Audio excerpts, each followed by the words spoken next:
अस्सलाम वालेकुम। कैसे हैं आप सब।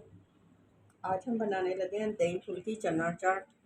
तो जिसके लिए ये मैंने सारी चीज़ें काट के रख ली हैं और चने भी बॉईल करके मैंने रखे हुए हैं। तो चने आए शुरू करते हैं। मैं पहले इसमें डालूंगी, मैंने दही फुल्कियाँ बॉईल करके रखी हुई थी। दही फुल्कियाँ मैं डालूंगी ये बाउल में। इसके साथ ही आलू बॉईल करके रखे हैं ये जाएंगे। चने सही आप देखते जाए, खीरा सही, शिमला मिर्च और हरी मिर्च एक साथ मैंने काटी थी। इसके लिए ये है कि हरी मिर्च की अपनी खुशबू होती है। और प्याज। अच्छा, अब इसमें मैंने डालना है ये चाट मसाला, काला नमक,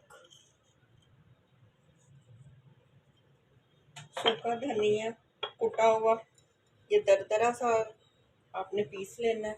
इसके साथ ही इसमें नमक हस्बे जायका और कुटी हुई लाल मिर्च डालेंगे।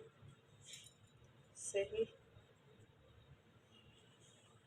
जैसी आप पसंद करें तीखी उस हिसाब से आप डाल सकते हैं। अब इसके ऊपर दही, मैंने हरा धनिया, हरी मिर्ची और लहसुन का एक जवा डाल के ये इसके ऊपर मैंने दही शामिल कर दी। रायता ही बन जाता है। अब इसको मिक्स कर लेंगे। ये देखिए, इन चीज़ों को मिक्स कर लिया। फिर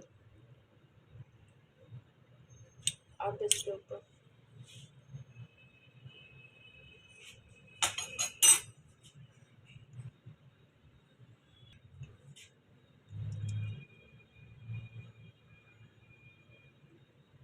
अगर आपके पास मीठी चटनी नहीं है, लेकिन मैं हमेशा केचप इस्तेमाल करती हूँ। और साथ ही इसके ऊपर हम डालेंगे हरा धनिया और पुदीना। पुदीने के पत्ते को आपने काटना नहीं है, इस तरह से हाथ से आपने तोड़ के फिर इसकी खुशबू भी बरकरार रहती है। ये इस तरह से, ये नहीं जी, हमारी चाट रेडी हो गई है। इजी और झटपट से तैयार होने वाली ये रेसिपी है। अगर आपको मेरी ये रेसिपी पसंद आए तो मेरे चैनल पे लाइक और सब्सक्राइब ज़रूर करें। अपनी दुआओं में याद रखें। इंशाल्लाह नई रेसिपी के साथ फिर मिलते हैं। अल्लाह हाफिज़।